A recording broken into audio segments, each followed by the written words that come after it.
Hey guys, Dr. Gary Linkov here of City Facial Plastics in New York City. I'm a hair transplant surgeon. Make sure to like, comment, and subscribe to the channel, please. So let's talk about how to choose a hair transplant surgeon. It's a very confusing topic for a lot of people, not just when it comes to hair transplant, but really any type of procedure, especially with surgery. There are certain things you should look for, or at least ask for when you're trying to pick a surgeon for your hair. First thing is how much experience they have, where they trained, are they a member of the ISHRS, which is the International Society for Hair Restoration Surgery. You also want to know how involved they are with the surgery. So every surgeon has a different interest in how much they want to be involved with every hair case. Hair surgery takes a long time. It can take a whole day to do a bigger kind of a hair transplant. And a lot of surgeons, they fall into kind of different groups, I would say. First group just doesn't know that much about hair, right? They're a doctor.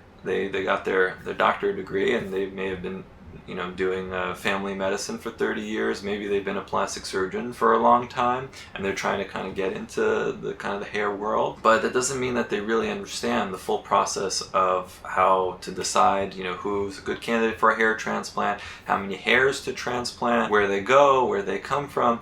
And so these doctors, doesn't mean they don't mean well, they can mean very well, but they rely a lot on technicians to do most of the procedure. And that could literally mean the whole surgery. So they might meet you in the beginning of the day, maybe they'll mark your head of where the hair should go, and then you may not see them until the end of the day, or maybe just in follow-up. And so that's kind of one category of doctors that are out there. Then there are doctors who are very involved with the surgery, and that's the way I kind of like to do it, are with you pretty much the whole day, working again with technicians. You need technicians since it's a kind of a team effort to get these surgeries done, but they're more involved with every step of the way. They're really hands-on. They're making sure that the grafts look good, that the grafts go in well, all those types of things. So that's kind of on the other extreme. And then you have a lot kind of in between. You have some people who juggle between different rooms. They're doing many things throughout the day. There might be 4 hair transplants going on at the same time as yours. So when you're doing your consultations, make sure to ask all those questions, sort of like how involved they are, how many of these surgeries do they do in a day, are they going to really be present for your surgery? Because at the end of the day, you're not really picking like a clinic, you're picking a doctor. So you can go to a named clinic, but you want to make sure that you know who your doctor is, because that's who's ultimately responsible for you. And that's who you're going to follow up with when you're recovering and when you're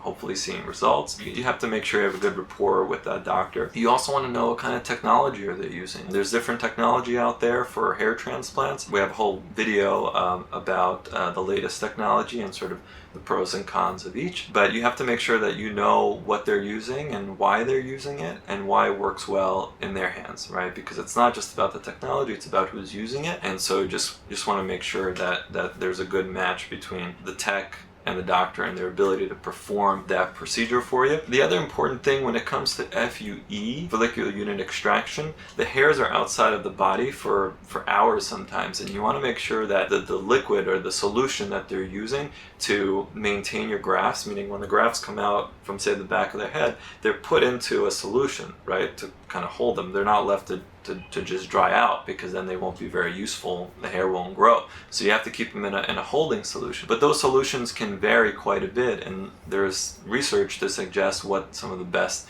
solutions are. So in my practice, for example, I use plasma light as the base solution, and then I put something called ATP, which is a type of energy source, into the plasma light, and that really helps keep the hair grafts and all the intricacies within the grafts alive. So then when you go and transplant it, you get a high level of a take rate and growth. So you got to make sure you ask about the holding solution. You want to make sure you know what the process is going to be like. What does the day look like? Do you get a lunch break? How painful is it during the day? I mean, do you get any additional medications other than the local anesthesia? Do they use IV anesthesia? There's some places where they'll do a lot of these surgeries under IV sedation, which it means that you're going to be under sedation for a long time. You want to make sure that's safe and that you know what you're getting yourself into. So all those things, and then there's like the actual recipient sites, how are those made?